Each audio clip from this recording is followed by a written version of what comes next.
അല്ലാഹുവിന്റെ വിശുദ്ധമായ ഖുർആൻ കൂട്ടുകെട്ടിന് കൊടുത്ത ഏറ്റവും വലിയ പ്രാധാന്യം. യഥാർത്ഥത്തിൽ കൂട്ടുകാരില്ലാതെ ഒരാൾക്കും ഈ ഭൂമിയിൽ ജീവിക്കാൻ കഴിയില്ല.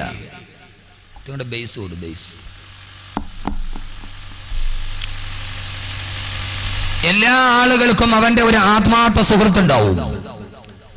സ്വന്തം ഭാര്യയോട് പോലും തുറന്നു പറയാത്തത്, സ്വന്തം ഭാര്യയോട് പങ്കുവെക്കാത്തത്, സ്വന്തം കൂടപ്പിറപ്പുകളോട് പറയാത്തത് പോലും ഒരുപക്ഷെ നാം തുറന്നു പറയുന്ന ആത്മാർത്ഥ സുഹൃത്തുക്കൾ നമ്മുടെ ജീവിതത്തിൽ ഇല്ലാത്തവരായി ആരുമില്ല.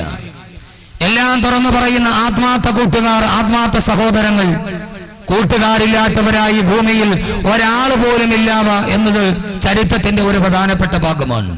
അതുകൊണ്ട് തന്നെ അള്ളാഹുവിന്റെ വിശുദ്ധമായ ഖുർആൻ എന്താണ് കൂട്ടുകെട്ടിന്റെ ഇത്രയും വലിയ പ്രാധാന്യമെന്ന് ചോദിച്ചാൽ, അള്ളാഹുവിന്റെ വിശുദ്ധമായ ഖുർആൻ സൂറത്തുൽ ബഖറയുടെ ആദ്യ ഭാഗം പറയുമ്പോഴേ ആ ഖുർആൻ പറയുന്നത് മാനവരാശിയെ അവന്റെ ഏറ്റവും വലിയ സൗഭാഗ്യത്തിന്റെ നടുവിൽ തടസ്സം നിന്നത് ആത്മാർത്ഥ സുഹൃത്തിന്റെ രൂപത്തിൽ മാനവരാശിയെ ഏറ്റവും വലിയ ചതിയുടെ കുഴികളിലോട്ട് കടന്നുപോയ ഒരു കൂട്ടുകെട്ടിന്റെ കഥ പറഞ്ഞിട്ടാണ് അള്ളാഹുവിന്റെ വിശുദ്ധമായ ഖുർആൻ ആദ്യത്തെ അധ്യായം തുടങ്ങുന്നത് തന്നെ. ഇൻഷാ അല്ലാഹ് ഖുർആനിലെ കൂട്ടുകാർ എന്ന വിഷയം പറയുമ്പോൾ ആദ്യം ആ ഭാഗത്ത് നിന്ന് നമുക്ക് തുടങ്ങാം. ഒരു ആത്മാർത്ഥ സുഹൃത്തിന്റെ രൂപത്തിൽ വന്ന് മാനവരാശിയെ ഒരിക്കലും കരകയറാൻ കഴിയാത്ത ചതിക്കുടിയിലോട്ട് കടത്തിക്കൊണ്ടുപോയ ഒരു വല്ലാത്ത ചതിയുടെ കഥ. അത് പൂർണ്ണമായി വിശദീകരിച്ച് ഞാൻ പറയുന്നില്ല, എല്ലാവർക്കും അറിയാം. ആദം നബി അലൈഹി സ്വലാത്തു വസ്സലാം, ആദ്യ പിതാവായ ആദം നബി അലൈഹി സ്വലാത്തു വസ്സലാമും ഹവ്വാ ബീവി റളിയല്ലാഹു തആല അൻഹുമാ അവർ രണ്ടുപേരും ആദ്യമായി ജീവിതം തുടങ്ങിയത് അല്ലാഹുവിന്റെ സ്വർഗത്തിലായിരുന്നു. അള്ളാഹുവിന്റെ ഖുർആൻ ആ കഥയുടെ ചരിത്ര സംഗ്രഹം പറയുമ്പോ അല്ല പറയുന്ന ആദം ഹവ്വാ ദമ്പതികളെ സ്വർഗ കവാടത്തിന്റെ വാതിൽ തുറന്നിട്ട് അല്ല പറഞ്ഞു, വയാ ആദം ഉസ്കുൻ അൻത വസൗജുകൽ ജന്ന വകുലാ മിൻഹാ റഗദൻ ഹൈതു ശിഅ്തുമാ വലാ തഖറബാ ഹാദിഹി ശജറ ഫതകൂനാ മിനൽ ളാലിമീൻ. ആദം ഹവ്വാ ദമ്പതികളെ സ്വർഗം മുഴുവൻ നിറഞ്ഞു നിൽക്കുന്ന അനുഗ്രഹത്തിന്റെ അനുസ്യൂതമായ പ്രവാഹം പെയ്തിറങ്ങുന്ന കരകാണാ കടല് പോലെ കരകവിഞ്ഞൊഴുകുന്ന കാരുണ്യത്തിന്റെ ഉടമസ്ഥനായ തമ്പുരാന്റെ അനുഗ്രഹത്തിന്റെ അനുസ്യൂതമായ പ്രവാഹം ഒരു പേമാരി പോലെ പെയ്തിറങ്ങുന്ന സ്വർഗത്തിന്റെ അനുഭൂതികളുടെ നടുവിലൂടെ ഓടിക്കളിക്കുമ്പോ ആദം നബിയോടും ഹവ്വാ ബീവിയോടും അല്ലാഹ് പറഞ്ഞു, എല്ലാം ഭൂമിയിൽ ഈ സ്വർഗത്തിൽ കാണുന്ന എല്ലാം നിങ്ങൾ കഴിച്ചുകൊള്ളുക. ഒരു വൃക്ഷത്തെ ചൂണ്ടിക്കാണിച്ചിട്ടല്ല പറഞ്ഞു, വലാ തഖറബാ ഹാദിഹി ശജറ, ആ വൃക്ഷത്തിന്റെ പഴം മാത്രം നിങ്ങൾ കഴിക്കാൻ പാടില്ല. നമുക്കെല്ലാവർക്കും അറിയാം. ചെറുപ്പക്കാരെ നന്നായിട്ട് കേട്ടോളിയും, പ്രത്യേകിച്ച് കാസർഗോഡ് ജില്ലക്കാര്. അള്ളാഹ് എന്തിനാ ആദ്യ കഥ പറയുന്നത്? മാനവരാശിയുടെ ചരിത്രത്തിന്റെ കഥ പറയുന്നത് എന്തിനാണ്?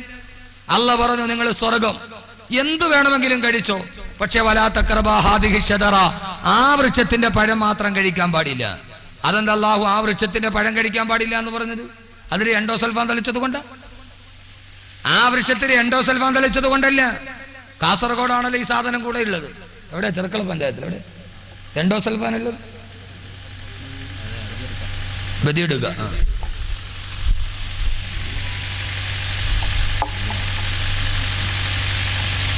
എൻഡോസൾഫാൻ തളിച്ചിട്ടില്ല. അതിൽ മാരകമായ കീടനാശിനി ഉള്ളത് കൊണ്ടല്ല, അത് ആരോഗ്യത്തിന് ഹാനികരമായിട്ടല്ല. എന്റെ പ്രിയപ്പെട്ട പൊന്നു ചെറുപ്പക്കാരെ കേട്ടോളീൻ, അല്ല പറയുന്നു അവന്റെ കൺമുമ്പിൽ നിൽക്കുമ്പോ അല്ല കടിക്കരുത് എന്ന് പറഞ്ഞ കാരണത്താൽ അത് കടിക്കാതിരിക്കുമോ എന്നറിയാൻ വേണ്ടിയായിരുന്നു. അവർ രണ്ടുപേരും കഴിച്ചില്ല. അല്ല പറഞ്ഞതൊഴിച്ചു ബാക്കിയെല്ലാം കടിച്ച് നമ്മുടെ പിതാവും മാതാവും സ്വർഗത്തിൽ ഇങ്ങനെ പരിലസിക്കുമ്പോ അവരുടെ ഇടയിലോട്ട് കടന്നു വന്നു ഒരാൾ, ആജന്മ മനുഷ്യകുലത്തിന്റെ ആജന്മ ശത്രുവായ പിശാച്. പിശാച് വന്നിട്ട് ചോദിച്ചു, ആദം ഹവ്വാ ദമ്പതികളെ ഖുർആൻ വളരെ വിശാലമായിട്ട് സംഭവം ആദ്യം തന്നെ ഖുർആനിൽ പറയുന്നത് എന്തിനാ? നമ്മൾ ആ ചതിക്കുഴിയിൽ വീഴാതിരിക്കാൻ വേണ്ടിയാണ്. അള്ളാഹു അങ്ങനെ ആക്കട്ടെ. ആമീൻ പറയും മനുഷ്യന്മാർ. നിങ്ങളെന്ന് വെച്ചു ഇത്രയും മനുഷ്യന്മാർ ആമീൻ പറഞ്ഞ ഇത്രയും സൗണ്ടേ ഉള്ള. അള്ളാഹു ആ ചതിക്കുഴിയിൽ വീഴ്ത്താതിരിക്കട്ടെ.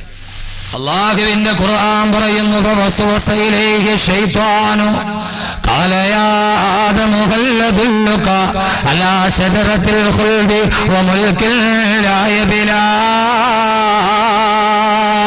അല്ലാഹുവിന്റെ ഖുർആൻ പറയുകയാണ്, സ്വർഗത്തിന്റെ ശീതള ഛായയിലൂടെ വല്ലാതെ അനുഗ്രഹത്തിന്റെ പറുദീസയിലൂടെ നടന്നുപോയ ആദം ഹവ്വ ദമ്പതികളുടെ മുമ്പ് പിശാച് വന്നിട്ട് പറഞ്ഞു അത്രേ, ആദം ഹവ്വ ദമ്പതികളെ, ഫഖുൽനായ ആദമു ഹൽ അദുല്ലുക അലാ ശജറത്തിൽ ഖുൽദി വമുൽകിൻ ലാ യബ്ലാ.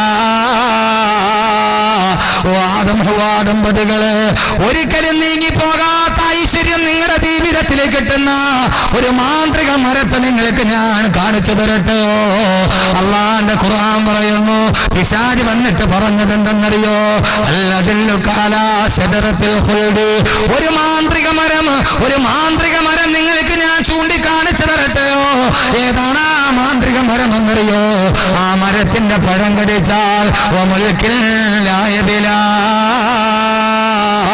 അവസാനം വരെ നീങ്ങിപ്പോകാത്ത ഐശ്വര്യം കിട്ടുന്ന, നിത്യ ഐശ്വര്യത്തിന്റെ പൊരുളിവയിൽ കിടക്കുന്ന ഒരു മാന്ത്രിക മരം നിങ്ങൾക്ക് ഞാൻ കാണിച്ചു തരട്ടെയോ?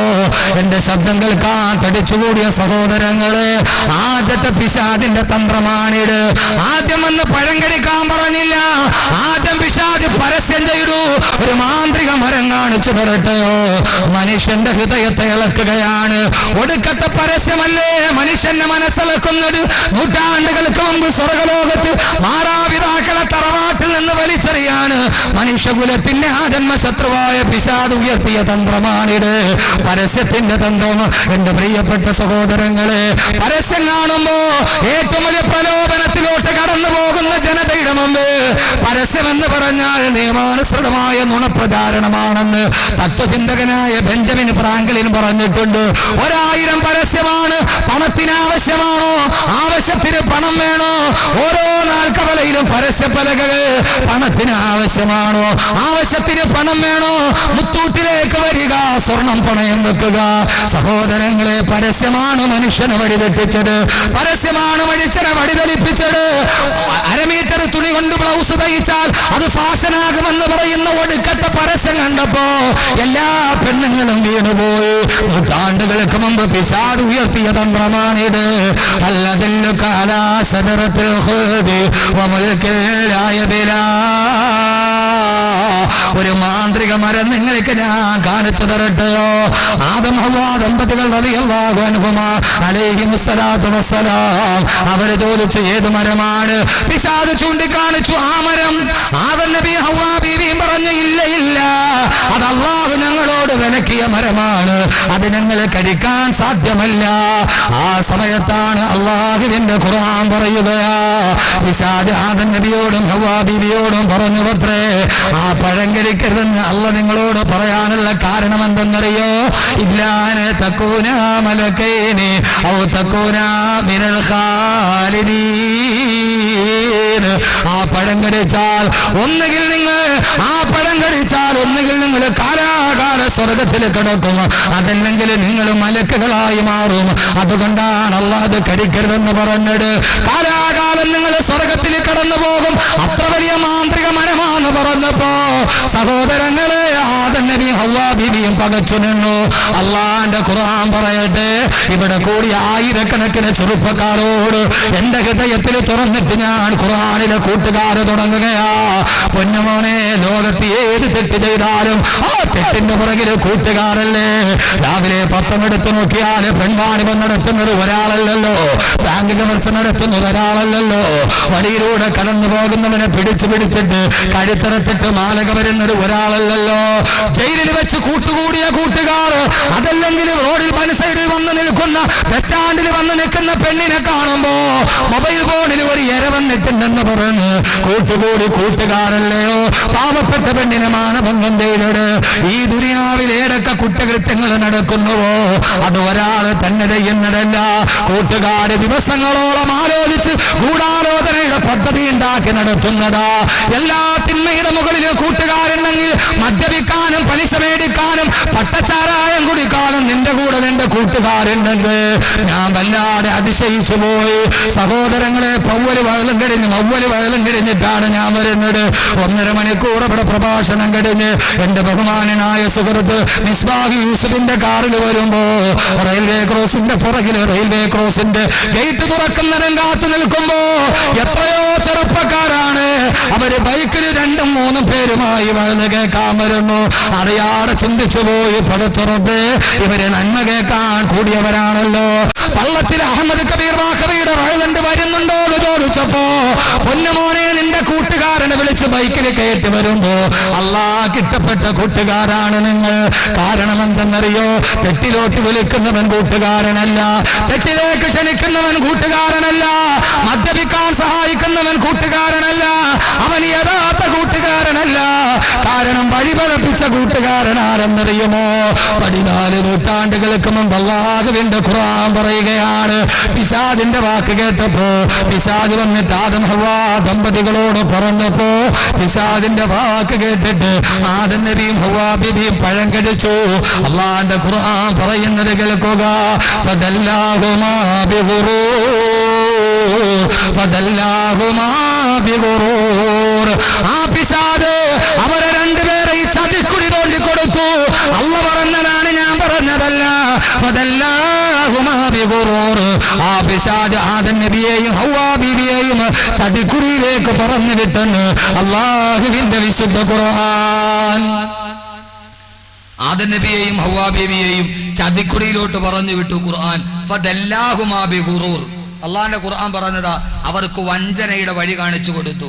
എന്റെ സഹോദരങ്ങളെ, ആദം നബിയെയും ഹവ്വാ ബീവിയെയും പിഴപ്പിക്കാൻ പിശാചെടുത്ത രൂപമേതായിരുന്നു?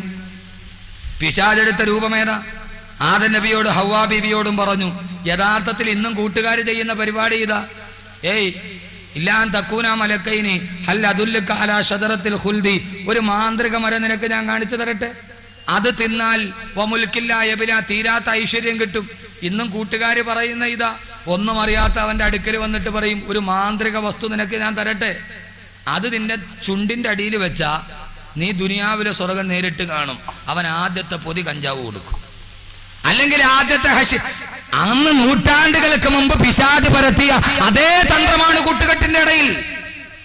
ഒരു ചെറിയ പൊതി അല്ലെങ്കിൽ ഒരു ചെറിയ സിഗരറ്റ്, നീ ഇത് തിന്നു നോക്ക്, ദുനിയാവിലെ സ്വർഗം നീ ഇപ്പൊ കാണും. അവനതെടുത്തിട്ട് ആ സാധനം ഉള്ളം കയ്യിൽ വെച്ച് നന്നായിട്ടൊന്ന് ഞെരടി, അങ്ങനല്ലേ പാവം പിള്ളേർക്കൊന്നും അറിഞ്ഞൂടാ, കഷ്ടപ്പിടിക്കുന്നുണ്ട് ഒന്ന്. അതിങ്ങനെ ഈ ഉള്ളം കയ്യിൽ വെച്ച് നന്നായിട്ടൊന്ന് ചുരുട്ടിയിട്ട്, പിന്നെ നമ്മുടെ മക്കളാണ് ഒരു ഗുണമുണ്ട്, പണ്ട് മുതൽ അവന്മാർ ഊതിയ കഴിക്കും, ഒരൊറ്റ ഊതല, അതിൻ്റെ പൊടിയെല്ലാം അങ്ങ് പറന്നു പോകും, എൻ്റെ കട്ടയൊക്കെ അതിനകത്ത് കിടക്കും. അതിങ്ങനെ ചുരുട്ടി എടുത്ത് അതിൻ്റെ ആദാബും ഷർത്തും ഫർളും അനുസരിച്ച് ഈ ചുണ്ടിൻ്റെ ഇടയിലോട്ട് തിരികെ വെച്ചാൽ പിന്നെ മൂപ്പിലാൻ ദുനിയാവിലെ സ്വർഗത്തിലാ. ആരാ തന്നത്? കൂട്ടുകാരൻ. അല്ലാതെ ആകാശത്തിൽ നിന്ന് മഞ്ഞ സൽവ ഇറങ്ങിയത് മാറി ഇറങ്ങിയതല്ലല്ലോ. എൻ്റെ പൊന്നു ചെറുപ്പക്കാരെ പഠിച്ചോളി, കൂട്ടുകെട്ട് ആപത്താണ്. എല്ലാ കൂട്ടുകാരെയും ഞാൻ പറഞ്ഞുതരാം. 9 കൂട്ടുകാരുണ്ടെന്നാണ് ഖുർആൻ പറഞ്ഞ കൂട്ടുകാരാണ്, ഞാൻ പറഞ്ഞ കൂട്ടുകാരല്ല. അള്ളാഹു നമ്മളെ അങ്ങനെ ആക്കട്ടെ. ആമീൻ പറയും മനുഷ്യന്മാരെ ഉറക്കെ പറയുന്നു, അള്ളാഹു അങ്ങനെ ആക്കട്ടെ. ഒരു പ്രധാനപ്പെട്ട വിഷയമാണ്. ആദം നബിയെയും ഹവ്വാ ബീവിയെയും ഈ പഴം കഴിക്കാൻ പറഞ്ഞപ്പോൾ ആദം നബിയും ഹവ്വാ ബീവിയും പറഞ്ഞു, ഓ അങ്ങനെയാണോ, ഇത് കഴിച്ചാൽ അങ്ങനെ മലക്കായി മാറുമോ? ശങ്കിച്ച് നിന്നപ്പോ പിശാച് എന്ത് ചെയ്തു? കൂട്ടുകാരൻ ആദം നബി ഹവ്വാ ബീവിയും അല്ലാതെ സംശയത്തോടെ നിൽക്കുമ്പോ അള്ളാന്റെ ഖുർആൻ പറയുന്നു, ബഹുമാനപ്പെട്ട ആദം നബിയോട് പിശാച് പറഞ്ഞുവത്രേ, വഖാസമഹുമാ ഇന്നീ ലകുമാ ലമിനൻ നാസിഹീൻ. അവരുടെ രണ്ടുപേരുടെയും മുമ്പിൽ സത്യം ചെയ്തിട്ട് പിശാച് പറഞ്ഞുവത്രേ, ഞാൻ നിങ്ങളുടെ ശത്രുവല്ല, ഇന്നീ ലകുമാ ലമിനൻ നാസിഹീൻ, ഞാൻ നിങ്ങളുടെ ഒരു ആത്മാർത്ഥ കൂട്ടുകാരൻ മാത്രമാ, നിങ്ങൾക്കൊരു നന്മ വരട്ടെ എന്ന് വിചാരിച്ചു പറഞ്ഞതാണ്. എന്റെ ശബ്ദം കേൾക്കുന്ന യുവാക്കളെ, കൂട്ടുകാരെ, ആദ്യമായിട്ട് പിശാച് എടുത്തണിഞ്ഞ രൂപം ആദം നബിയെയും ഹവ്വാ ബീവിയെ സ്വർഗത്തിൽ നിന്ന് പുറത്താക്കാൻ പിശാച് എടുത്തണിഞ്ഞ രൂപം ഏടെന്നറിയോ? ശത്രുവിന്റെ രൂപമല്ല,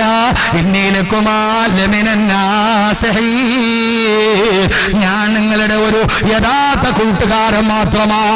അള്ളാന്റെ ഖുർആന്റെ ചരിത്രം പഠിക്കുമ്പോ സ്വർഗത്തിൽ നിന്ന് പുറത്താക്കിയത് കൂട്ടുകാരന്റെ രൂപത്തിലാണെങ്കിൽ എന്റെ ശബ്ദം കേൾക്കാൻ തടിച്ചുകൂടിയ എന്റെ പ്രിയപ്പെട്ട മുസ്ലിം ചെറുപ്പക്കാരാ,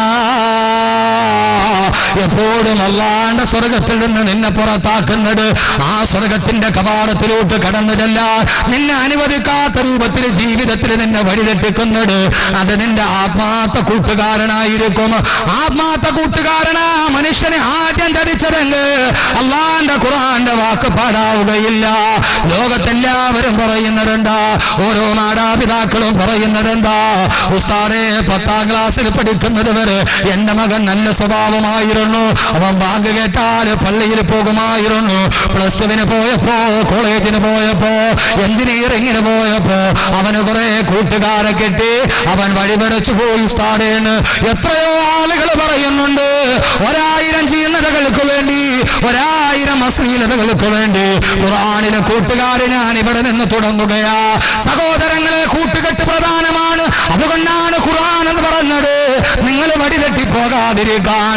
ലോകത്ത് ഏറ്റവും കൂട്ടുകാരാണ് നിന്നെ വഴിതെറ്റിക്കൊണ്ടതെങ്കിൽ, 7 പെൺമാണിപത്തിന്റെ നടുവിൽ കൂട്ടുകാരാണെങ്കിൽ, സഹോദരങ്ങളെ, പാലക്കാട് ജില്ലയിലെ പട്ടാമ്പിയിൽ ഞാൻ 1 മാസത്തിന് മുമ്പ് പ്രഭാഷണത്തിന് വരുമ്പോ രാവിലെ കേട്ട വാർത്ത എന്താണെന്നറിയോ?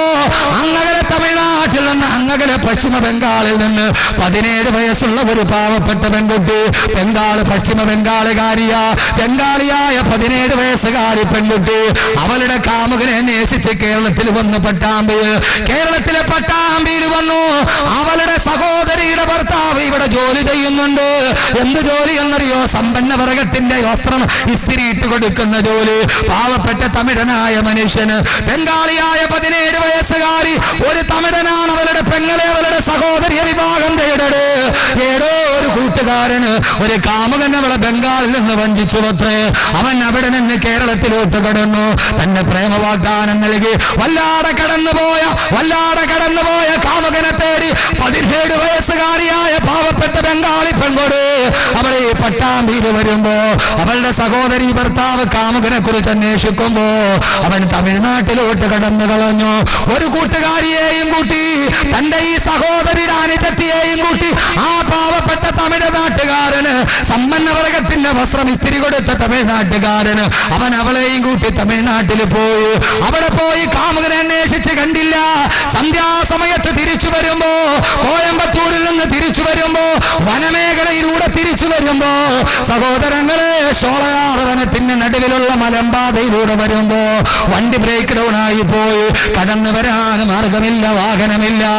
കാട്ടുപാതയുടെ നടുക്ക്, മലമാതയുടെ നടുക്ക്, നിബിഡ വനത്തിന്റെ നടുവിലുള്ള കാട്ടുപാതയിൽ ആ പാവപ്പെട്ട 17 വയസ്സുകാരി പെണ്ണും അവളുടെ സഹോദരി ഭർത്താവായ തമിഴനായ ചെറുപ്പക്കാരനും കാത്തു നിൽക്കുമ്പോ ഒരു നാഷണൽ പെർമിറ്റ് ലോറി വന്നു. ആ ലോറിയുടെ മുമ്പിൽ 3 ചെറുപ്പക്കാർ ആശയോടെ കൈനീട്ടി കാടിന്റെ നടുവിൽ അകപ്പെട്ടു പോയി. പാവങ്ങൾ, ദിശയറിയില്ല, വടിയറിയില്ല, അന്യനാട്ടുകാർ.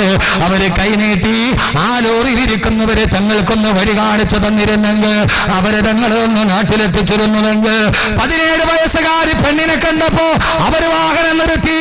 ആ പാവപ്പെട്ട 2 പേരെ വാഹനത്തിൽ കയറ്റി ഹിംസ്രജന്തുക്കളെ തിങ്ങിപ്പാർക്കുന്ന വനത്തിലൂടെ ആ വാഹനം നടന്നു പോകുമ്പോ, സഹോദരങ്ങളെ, ആവടിഞ്ഞ വനത്തിന്റെ ഭാഗത്തെത്തുമ്പോ ആ 3 പേര്, ഡ്രൈവറിൽ ഒരാൾ മൊബൈൽ ഫോൺ എടുത്ത് വേറൊരുത്തനെ വിളിക്കുന്നത് കണ്ടു.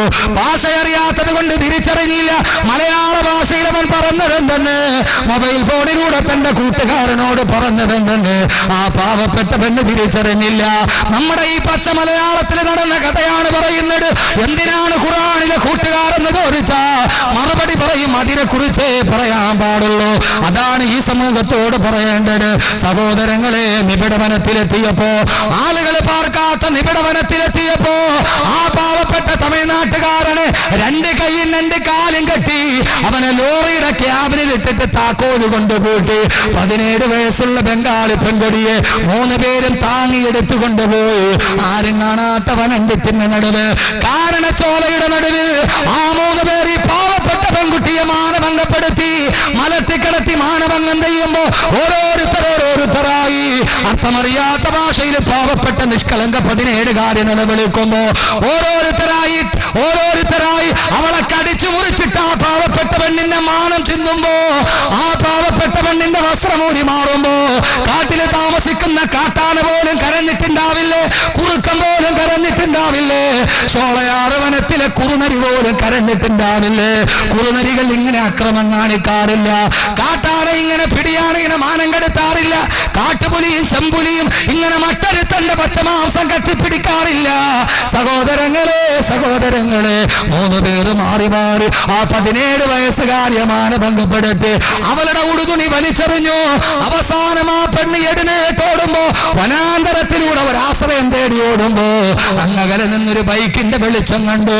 ഏതെങ്കിലും ഒരു സഹായിയാണെന്ന് കരുതി എന്നെ രക്ഷിക്കണേ എന്ന് പറഞ്ഞു ഓടിച്ചെന്ന ആ പെണ്ണിന്റെ മുമ്പിൽ ബൈക്ക് നിന്നു.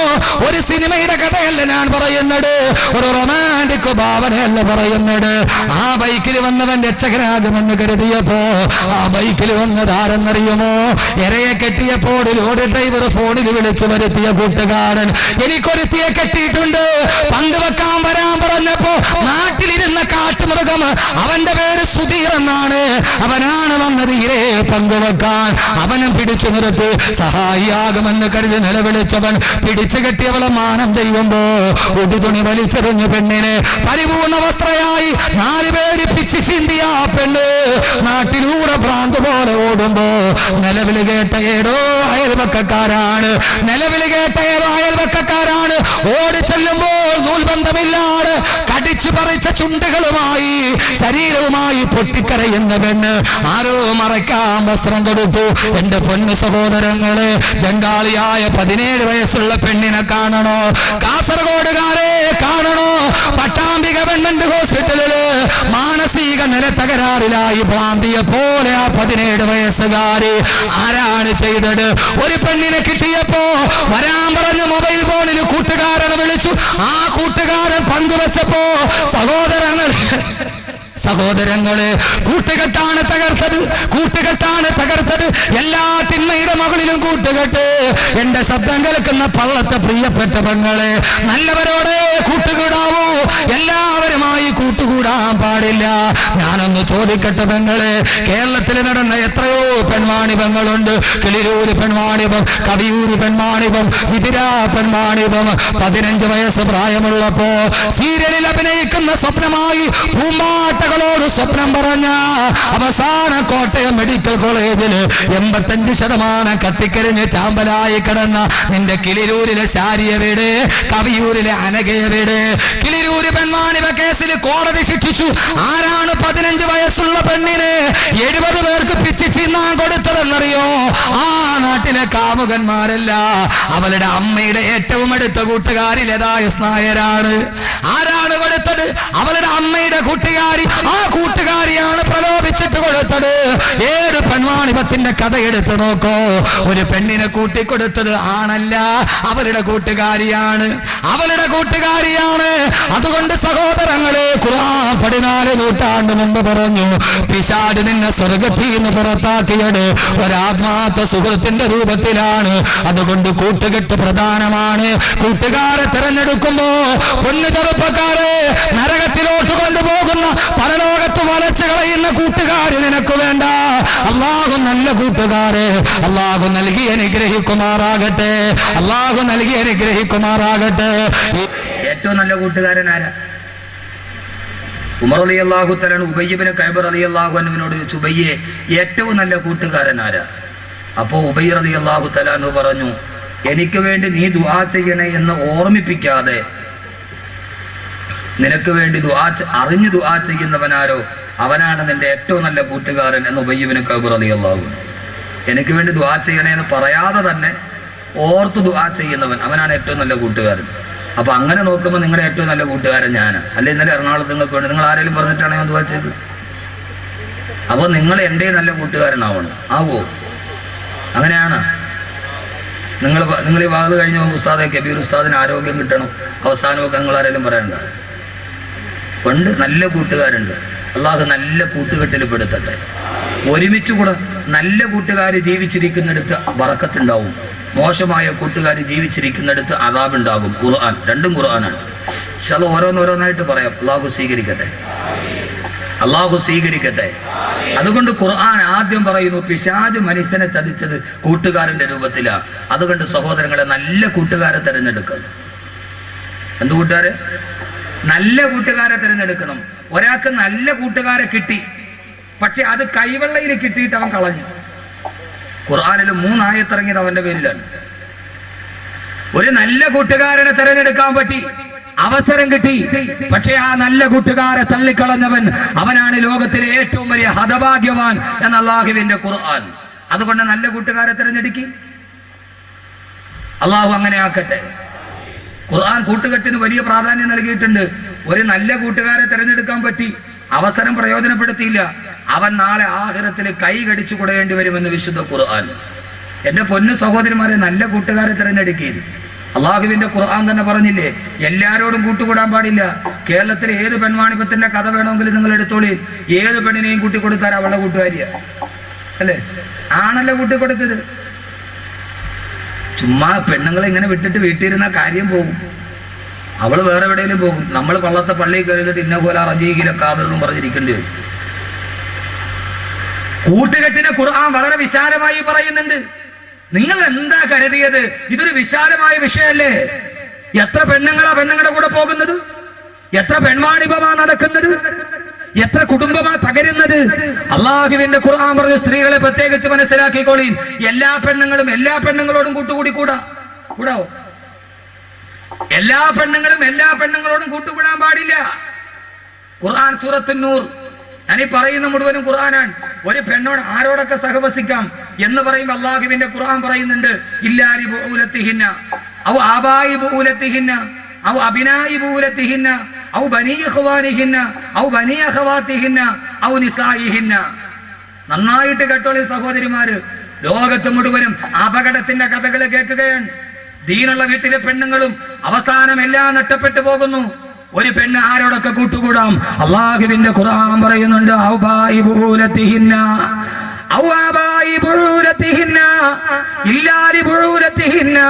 മുഖവും മുൻകൈയും കാണിച്ച് നിനക്ക് സഹകരിക്കാം. നിന്റെ ഭർത്താവിന്റെ അടുക്കൽ കുഴപ്പമില്ല, ഭർത്താവിന്റെ പിതാവിന്റെ അടുക്കൽ കുഴപ്പമില്ല, ആ ഭർത്താവിന്റെ മക്കളുടെ അടുക്കൽ കുഴപ്പമില്ല. ഓ പെങ്ങളെ, നിന്റെ സഹോദരന്റെ ആൺമക്കളുടെ അടുക്കൽ കുഴപ്പമില്ല. നിന്റെ സഹോദരിമാരുടെ ആമക്കളുടെ അടുക്കല് കുഴപ്പമില്ല. അത് കഴിഞ്ഞിട്ട് ഖുർആൻ പറയുന്ന വാക്ക് എന്നെ കേൾക്കാനത്തെ സഹോദരിമാരോട് പറയട്ടെ. അല്ലാഹ് പറയുന്നു, എല്ലാ പെണ്ണുങ്ങളോട് കൂട്ടുകൂടി കൂടാ.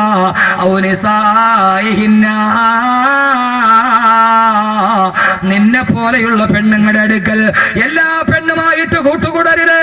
എല്ലാ പെണ്ണിനെയും വീട്ടിൽ കയറ്റല്ലേ. നിന്നെ പോലെയുള്ള പെണ്ണുങ്ങൾ, നിന്നെ പോലെ തക്കവയുള്ള, നിന്നെ പോലെ അള്ളാനെ പേടിയുള്ള സ്ത്രീകളുമായിട്ട് കൂട്ടുകൂടാവൂ. നാട്ടിലെ വഴിപടച്ച പെണ്ണുമായി, നാട്ടിലെ വ്യഭിചാരി പെണ്ണുമായി, അന്യപുരുഷനുമായി മൊബൈൽ ഫോണിൽ സംസാരിക്കുന്ന പെണ്ണുമായി നിങ്ങളുടെ പെണ്ണുങ്ങൾ കൂട്ടുകൂടാൻ പാടില്ല. ആരാ പറഞ്ഞത്? 14 നൂറ്റാണ്ട് മുമ്പ് സർപ്പം വളഞ്ഞു പുളഞ്ഞു കിടക്കുന്നത് പോലെ ചെമ്മൻ പാതകൾ നിറഞ്ഞ മക്കാ മരുഭൂമിയിലേക്ക് കടന്നു വന്ന ലോകത്തിന്റെ തിരുദൂതരെ അള്ളാന്റെ റസൂല് ഊതി പറഞ്ഞ ഖുർആൻ, വായിക്കാൻ അറിയാത്ത വ്യക്തി വായിച്ചു പറഞ്ഞ നിത്യവിസ്മയമായ ഖുർആൻ. ആ ഖുർആനാണ് പറഞ്ഞത്, കിളിരൂര് പെൺവാണിഭം മുൻനിർത്തി, കവിയൂര് പെൺവാണിഭം നിർത്തി. ഈ ആയത്ത് 1000 വട്ടം പറയട്ടെ. ദീനീ ബോധമില്ലാത്ത പെണ്ണുങ്ങളുമായി, ആ നാട്ടിലെ വഴിപടച്ച പെണ്ണുങ്ങളുമായി, അന്യപുരുഷനുമായിട്ട് എന്തെങ്കിലും ബന്ധമുണ്ടോ? ആ പെണ്ണുമായിട്ട് കണ്ണു കൂട്ടുകൂടല്ലേ. സഹോദര രക്ഷകർത്താക്കളെ, നിങ്ങളുടെ പെണ്ണുങ്ങളെ, പെൺമക്കളെ മോശമായ പെണ്ണുങ്ങളുമായി കൂട്ടുകൂടാൻ അനുവദിക്കരുത്. ഉമർ റളിയല്ലാഹു തആല അൻഹു ഈജിപ്തിലെ ഗവർണറായ അംർ ബിൻ ആസ് റളിയല്ലാഹു അൻഹുവിന് കത്തെഴുതി, അംറേ, മിസ്രിലെ ദീനുള്ള തഖ്വയുള്ള പെണ്ണുങ്ങൾ, ആ നാട്ടിലെ വഴിപടച്ച പെണ്ണുങ്ങളുമായി കുളിക്കടവിൽ പോകുന്ന വാർത്ത ഞാൻ അറിഞ്ഞിട്ടുണ്ട്.